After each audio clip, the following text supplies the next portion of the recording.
World Bank mediating in this. We already have the US hosting these talks. So it's not entirely clear what the next level of mediation would be if they can't agree these talks when they sit down in Washington next week. Okay, thank you very much for that analysis. That was Giles Gibson for us in Washington on the mediation talks due to take place on Monday on the Grand Ethiopian Renaissance Dam.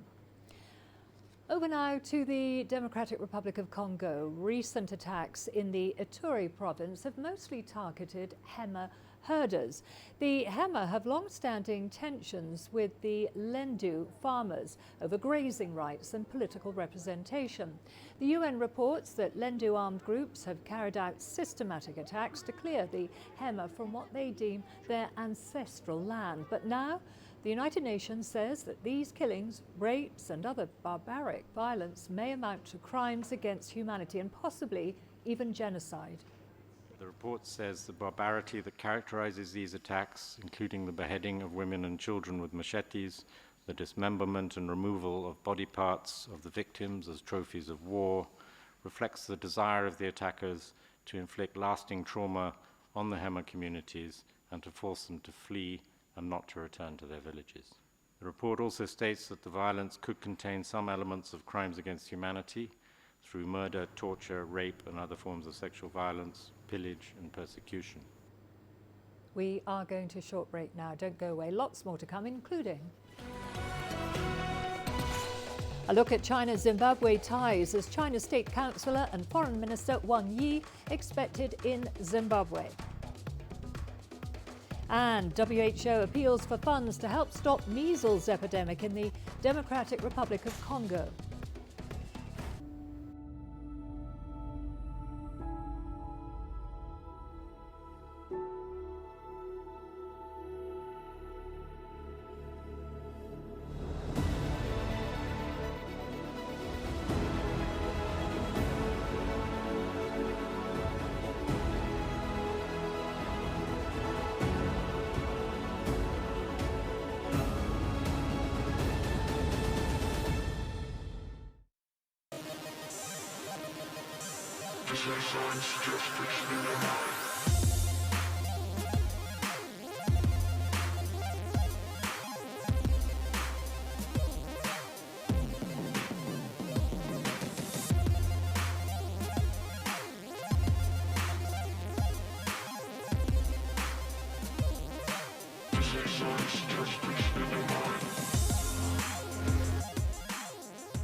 Djibouti is looking to expand its strategic relationship with China in the fields of blue and digital economies. President Ismail Omar Guelleh of Djibouti said this while meeting with visiting Chinese State Councillor and Foreign Minister Wang Yi. He said Djibouti regards China as an indispensable partner. Officials also spoke of the Chinese-built Djibouti-Ethiopia railway, aimed to promote regional connectivity and economic integration.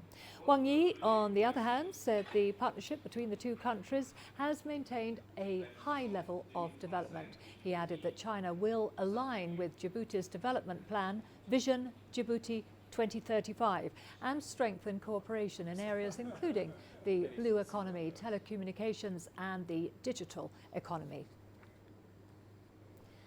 And Zimbabwe is calling China its all-weather friend, having stood by it during years of international isolation. Now the southern African country is seeking to draw on that strong relationship again as it seeks a road to economic recovery. Construction of Zimbabwe's state-of-the-art parliament, a donation from China, is progressing well. It will be the centerpiece of a new administrative capital 30 kilometers west of Harare. Work began here in 2018 after President Emmerson Mnangagwa made his maiden trip to China as leader of Zimbabwe, a visit that resulted in the elevation of bilateral relations. We now relate at comprehensive and strategic partnership. That means we have a deep rooted people-to-people relationship. This is the latest in a series of projects that China is implementing. Currently underway is a $1.5 billion refurbishment of the main thermal power station in Hwange, expansion of the main international airport, and repairs to Harare's water treatment plant. Zimbabwe aims to secure more from its partnership. Give us financial resources. We have so much, or rather so many areas where those resources could be deployed to improve our situation. Our hospitals have been giving us a problem with to maintain our schools, primary, secondary, and higher, and so on. The question of dam construction, which is part of your infrastructure, the roads, and so on. These are actually very, very critical things. We can never doubt China is a friend. What we can only wish for is that we get the benefits of that very positive relationship in a very practical way that naturally changes the situation in Zimbabwe for the better. The economic challenges experienced here for over a decade, some of which still persist, including shortages of foreign currency, power, and water, make the country an ideal destination for international investment. We've got a significant gap to catch up. So the only country that I can see in a position to fill this gap, to collaborate with Zimbabwe and Africa at large, is China. Chinese investment spans mining, agriculture, and manufacturing, but is crucially seen helping bridge the infrastructure deficit through projects like this one. Perched up on that hill, the new parliament building will not only overlook the planned new administrative seat, but also represents Zimbabwe's aspirations from its relationship with China. That is, to rise again and reclaim its former glory. Farai Mwakutuya, CGTN, Harare, Zimbabwe. The World Health Organization is asking for more funding to help stop the world's worst measles epidemic in the Democratic Republic of Congo. The disease has killed more than 6,000 people so far. CGTN's Brian Toussaint with the details. According to the World Health Organization, low immunization rates and high levels of malnutrition have fueled the further spread of measles in the Democratic Republic of Congo. Areas such as the North Kivu province are greatly affected by the outbreak, despite still struggling to recover from an Ebola epidemic. The spread of measles has triggered the World Health Organization and the DRC's Ministry of Health to launch a vaccination exercise in the country. So far, more than 18 million children have been vaccinated across various provinces in the DRC. Today we are giving a measles vaccine because a lot of children here have been sick with the disease. Those who come in sick are treated for free. We get about 3 to 5 children who have contracted measles every day. We have the medicine to treat them. Routine vaccination coverage, however, remains low in some areas where the epidemic is slowly killing children coming from vulnerable communities. The WHO says 25% of the reported measles cases are in children over the age of 5. That's a very vulnerable age. I heard that measles is killing children, and that is why I brought my 6 children to be vaccinated. No one in this community opposes the vaccine. None. This vaccination is very important to us. Since the start of 2019, around 310,000 suspected measles cases have been reported in the DRC. Bad roads and insecurity have hampered response in some areas. The WHO is, however, pleading with the international community to contribute more funding to help curb further spread of measles. Brian Toussaint, CGTN. The United Nations Special Representative for Somalia, James Swan, has been visiting Somaliland, where he met with stakeholders for discussions on a range of developments. Among them was the region's long-delayed parliamentary elections, which have raised concerns among international partners. CGTN's Laura Walabenga reports.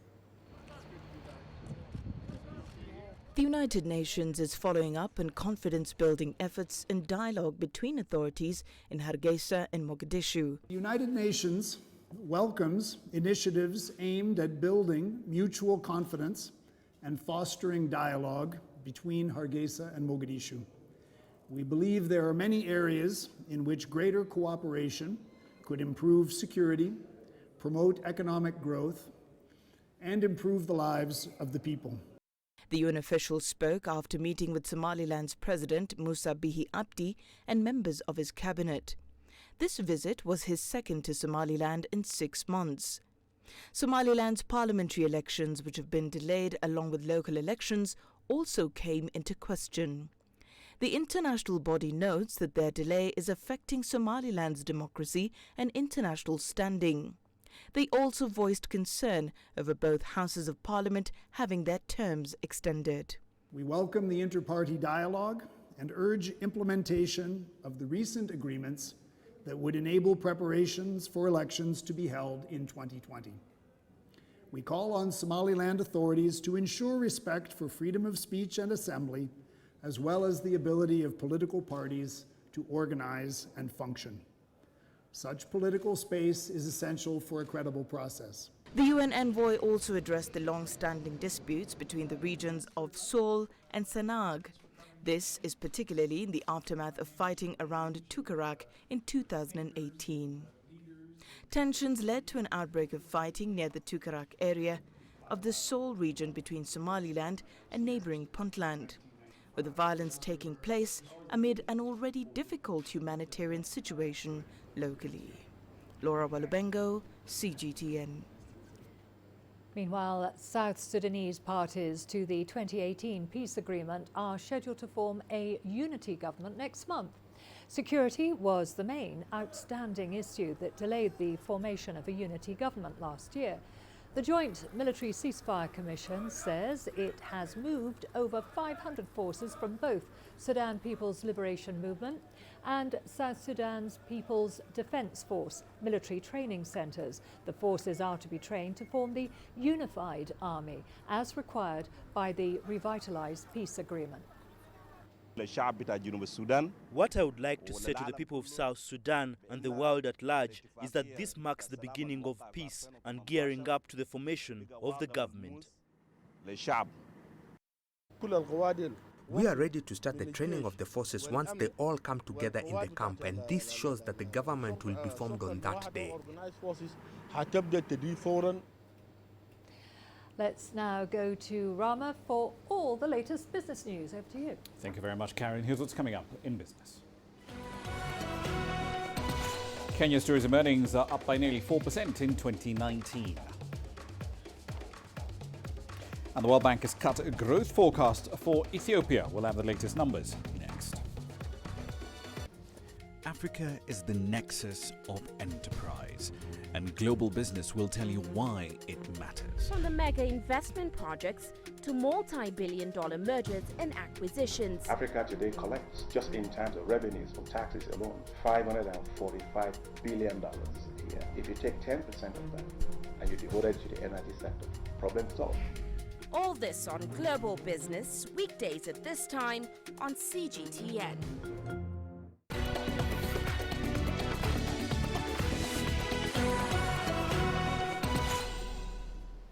Kenya's tourism earnings grew by 3.9% to $1.6 billion as tourist traffic defied global geopolitical concerns and trends to remain above the 2 million mark in 2019. Tourist traffic was up by about 1.9% year on year, though. Now, the earnings were 6.7% higher than 2018's figure, but they grew at a much slower pace compared to 2017. The government attributes the stunted growth to an attack on a hotel and office complex, the Dusit complex as it were, in Nairobi last January. A general slowdown in the global tourism business was also cited among the reasons for low growth of tourist traffic. Tourism is almost a leading FX earners for Kenya. The East African nation does attract fewer visitors, however, than competitors across the continent like South Africa, and that's partly due to frequent political upheavals and insurgent attacks. Still in Kenya, the biggest listed firm, Safaricom, has hit a new price record in Wednesday's trading session. 32 US cents was the price that it cracked. Now, since it floated its shares in June 2008, the firm's stock price has gone up by over 550%. In 2019, the firm's share prices are up by 41%. The mobile service provider is Kenya's most profitable company at the moment, and it's betting on growing digital payments through its mobile money platform M-Pesa in order to drive future revenue growth, as voice and SMS revenue growth declined, or in some instances remains pretty flat. Further south, South Africa's Finance Minister Tito Mboweni has raised a storm over resistance that he's running into to his proposed economic reforms for Africa's most industrialized economy. In a wave of tweets issued on the 10th of January, he warned that the country could face a catastrophe if the government failed to implement economic reforms. Just last August, Treasury released a discussion document proposing a range of reforms that aim to create at least 1 million jobs in South Africa. The proposals include opening up the rail transport sector to competition, exempting small and medium-sized enterprises from industry wage agreements, and reducing red tape for enterprises. But the policy document has faced immense stiff resistance, not just from within the ANC, but also its labour union allies. The Congress of South African Trade Unions, COSATU for instance, is among the most vocal critics. It is particularly opposed to labour market deregulation. Now, the World Bank has cut its forecast for Ethiopia's economic growth in 2020 to 6.3%. That's roughly the same as its southern neighbour, Kenya. The World Bank's forecast, however, is nearly half the government's forecast of GDP growth of 10.8%. The global lender cites the fast-rising debt burden in SOEs and the worsening security situation in the country as key concerns. Now, the government's economic reforms program have attracted at least billions of dollars in financial support from various parties, the World Bank included. But Ethiopia is still struggling with foreign currency shortages and a shrinking export base. It's also currently dealing with the highest inflation rates it's had in at least half a decade. And we're still in Ethiopia. If you're a foreign investor looking to put capital to work in that country, you could soon have more options on where to invest. The government is considering a new law that would open up some restricted sectors to foreign nationals. Here's CGTN's Coleto Anjohi exploring how local investors are laying the groundwork for the bill's passage. Addis Alemayo is on the lookout for foreign partners. The communications executive believes the government's plan to open up more sectors to foreign investors will bring a flood of opportunities for local firms like his. So if you're a foreign investor coming to a market like this, rather than starting from scratch, you're going to look for a local partner that has some market share, some revenue, and some sort of track record so that you can partner with them and build something better. So I think there's a ton of opportunities for local firms if they're willing and open to, work with foreign firms. The new bill still needs to be voted into law, but if it passes, it could allow foreign investors to grab a foothold in sectors that include logistics, media, energy, and mining. The government has set a minimum of $200,000 as capital for foreign investors who want to set businesses here. And for those who want to have joint investment with local operators, they will be required to have at least $150,000. It is all part of the government's privatization drive, which is meant to reduce the national debt, generate foreign inflows, and speed up growth. The government has already announced plans to sell a minority stake in Ethiopia's telecommunications, and 6 sugar factories are to be sold in the first quarter of 2020. There was a pronouncement of privatization, but we've not jumped into it the next day. We've been careful in understanding the sectoral challenge, sector-specific challenge, and developed a strategy. So you will see that Ethiopia's experience would be, as has been the case, a very unique experience. We're hoping that, like we did in the brewery sector, for instance, this would be a successful privatization experience. But not everyone is convinced. Some local investors fear foreigners will steal business from them. Alemayo says the skepticism stems from not understanding what opening up the economy will actually mean. The last 27, 28 years, we've had sort of a mixed economy that's more or less, I still say, wasn't opened enough. I think whether we like it or not, Ethiopia is going to join WTO. Whether we like it or not, we've already signed into the Africa Free Trade Agreement. So whether we like it or not, we have to open up these key sectors. So I think it's time to buckle up and get ready for that competition. Alemayo believes this is where the government can help, by offering loans, for example, to those looking to beef up their production and advising them on how to survive with the competition that will come with the opening up. Coleto Anjohi, CGTN, Addis Ababa, Ethiopia. All right, then, in the wake of a series of crashes last year, and of course this year as well, Boeing's future doesn't exactly look bright at the moment. The US planemaker share slumped by 1.8% in pre-market trading on Wednesday after its 737-800 aircraft, made by the aerospace and defense giant, had a fatal crash in Tehran. Here's UGTN's Karina Huber taking a look at Boeing's troubled year and what may come in 2020. For the first time in 7 years, Boeing is no longer the world's biggest aircraft maker. Its European rival Airbus has bumped it from the top spot, delivering a record 863 aircraft in 2019, while Boeing delivered just 345 planes. The year started off in a promising way. Financially, Boeing was doing rather well. Its share price was up. Then you had that second MAX crash, and everything went from bad to worse. The 737 MAX, Boeing's fuel-efficient aircraft, was once its crown jewel. But in March, the plane was grounded globally after being involved in 2 fatal crashes in Indonesia and Ethiopia that killed a total of 346 people. It still remains grounded.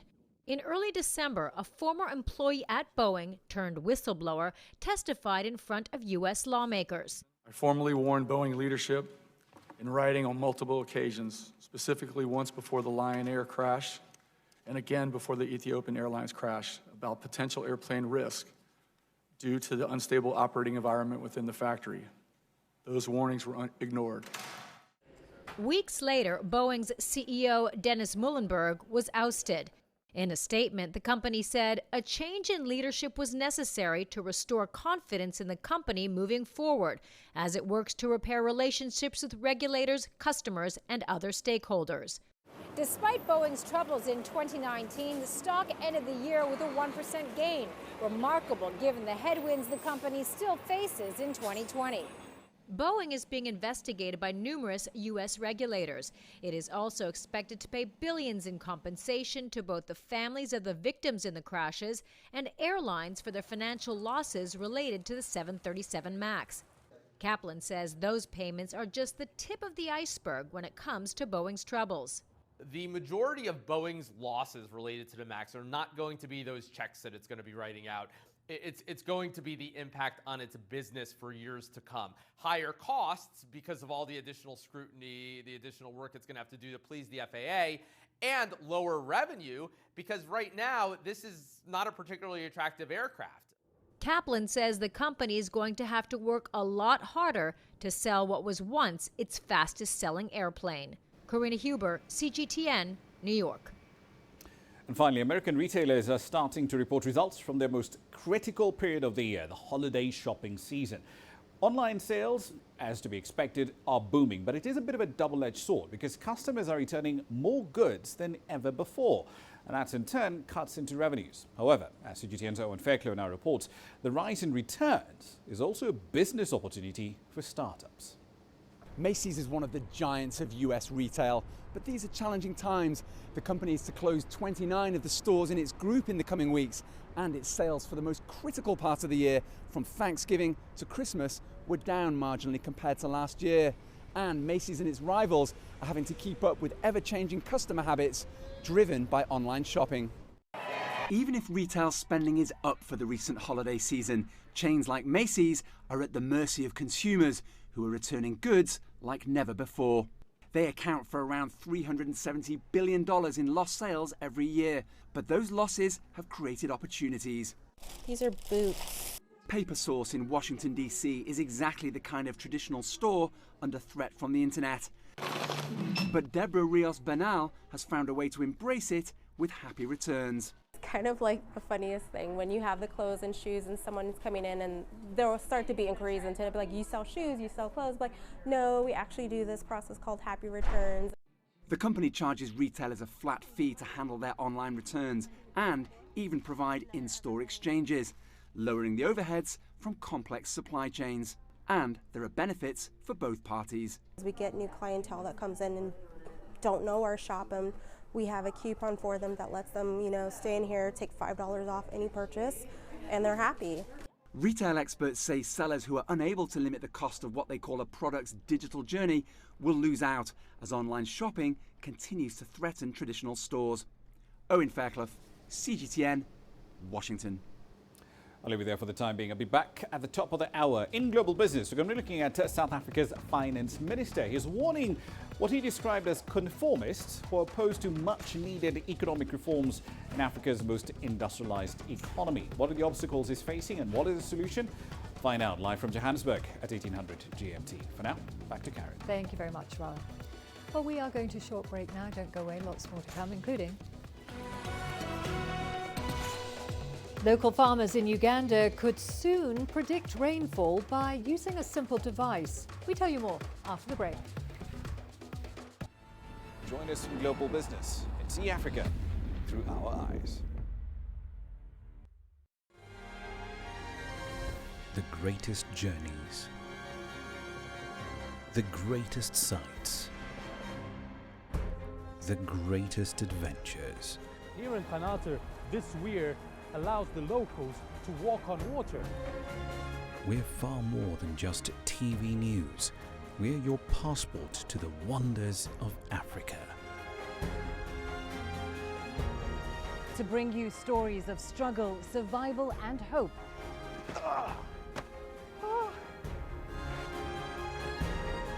So let's explore.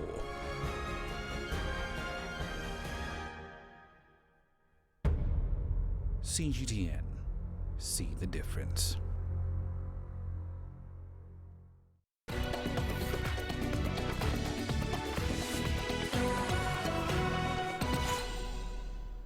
Local farmers in Uganda could soon predict rainfall by using a simple device. A local innovator in Uganda is developing a portable rain predictor.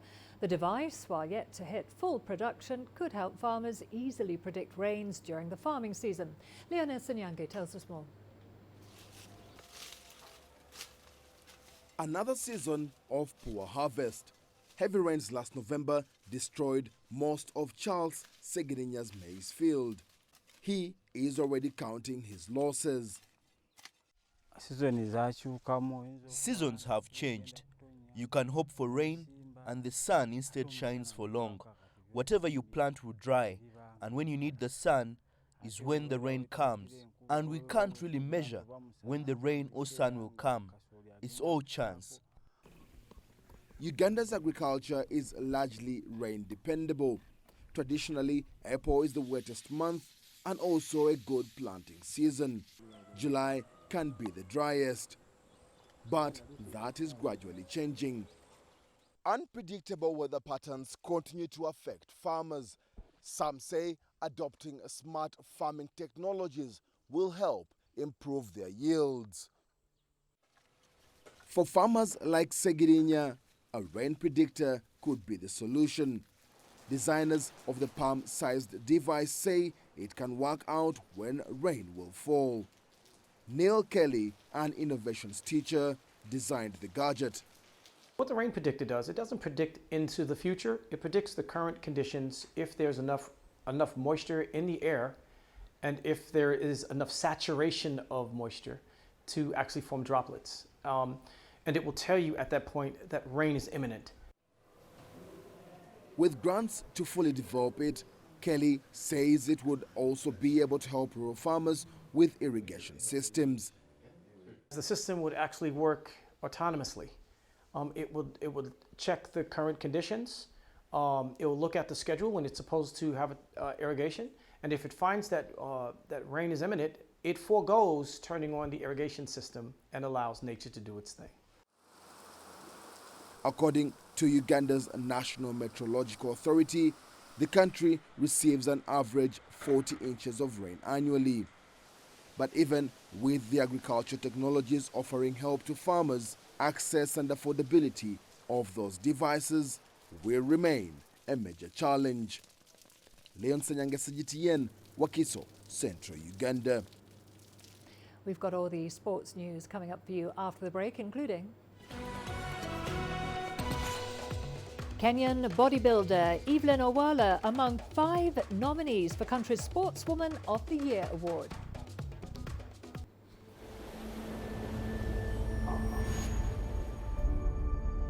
How would you create